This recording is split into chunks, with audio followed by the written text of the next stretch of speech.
1 अप्रैल 2024 को इजरायल ने सीरिया की राजधानी दमिश्क में ईरानी दूतावास पर हमला किया था, जिसमें ईरान ने कहा कि उसके इस्लामिक रेवोल्यूशनरी गार्ड कॉर्प्स के 3 वरिष्ठ कमांडरों समेत 7 सैन्य सलाहकार मारे गए।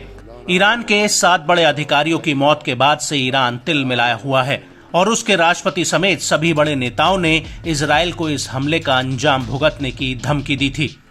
ईरानी सर्वोच्च नेता अयातुल्लाह अली खामनेई ने कहा कि इजरायल को दंडित किया जाना चाहिए और ये किया जाएगा।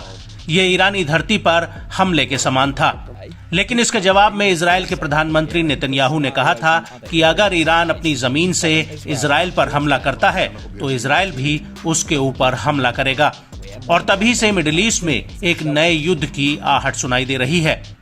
और अब इसी कड़ी में AFP न्यूज एजेंसी के मुताबिक ईरान समर्थित लेबनान के हिजबुल्लाह ने शुक्रवार 12 अप्रैल को इजरायली आर्टिलरी साइट पर दर्जनों कत्यूशा रॉकेट लॉन्च किए हैं।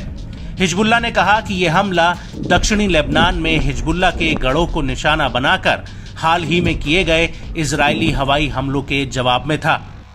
हिजबुल्लाह के अनुसार उसके लड़ाकों ने दक्षिणी लेबनानी गांवों और नागरिक घरों पर हाल ही में इजरायली एयर स्ट्राइक के बदले में दुश्मन के ईन जतीम बेस को दर्जनों कत्यूशा रॉकेट से निशाना बनाया है। हिजबुल्लाह का ये हमला ऐसे वक्त हुआ है जब सीरिया में ईरानी दूतावास के हमले के कारण इजरायल और ईरान के संबंध सबसे खराब दौर से गुजर रहे हैं। ईरान किसी भी वक्त इजरायल पर मिसाइल या ड्रोन अटैक कर सकता है या फिर वो सीधे हमला न करके उसके प्रॉक्सी हिजबुल्लाह से इजरायल पर कोई बड़ा हमला करवा सकता है। इसलिए हिजबुल्लाह की ओर से किया गया ये हमला ईरान के उसी समर्थन की ओर इशारा करता है। हालांकि जब से इजरायल ने गाजा में अपनी जमीनी कार्रवाई शुरू की है, तभी से हमास के समर्थन में हिजबुल्लाह उत्तरी बॉर्डर पर लगातार हमले करके इजरायल को दहला रहा है। हाल ही में हुए हमले को लेकर इजरायली प्रतिक्रिया भी आई है। इजरायली डिफेंस फोर्स ने अपने बयान में एक्स पर लिखा कि ईरान की ओर से हमले की आशंका के बीच चरमपंथी संगठन हिजबुल्लाह ने इजरायल के ऊपर 40 से अधिक रॉकेट दाग दिए हैं। इजरायली रक्षा बलों ने बताया कि इस हमले में कोई मारा नहीं गया है। रक्षा बलों ने इस हमले का वीडियो जारी किया है। उत्तरी इजरायल के गलीली में हुए इस हमले के दौरान हिजबुल्लाह के 2 ड्रोन को इजरायली सेना ने मार गिराया। इससे पहले IDF के प्रवक्ता रियर एडमिरल डेनियल हैगरी ने एक बयान में कहा कि chief of staff lieutenant general Herzi Halevi ने इजरायल पर ईरान के हमले के खतरे पर US सेंटकॉम प्रमुख जनरल माइकल एरिक कुरीला के साथ स्थिति का आकलन किया है।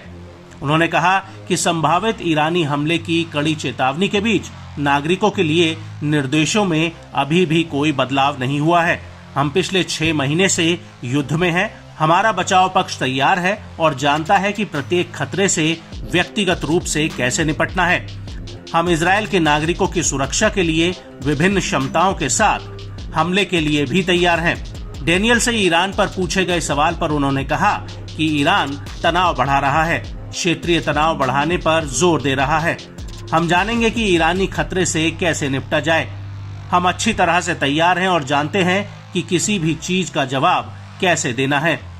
इसके साथ ही इजरायल के लिए अपनी प्रतिबद्धता दर्शाते हुए अमेरिका ने अपने विमानवाहक पोत USS आइजनहावर को लाल सागर के मध्य से उत्तर में इजरायल की ओर भेज दिया है, जिससे कि ईरान द्वारा दागी गई मिसाइलों और ड्रोन्स को रोका जा सके।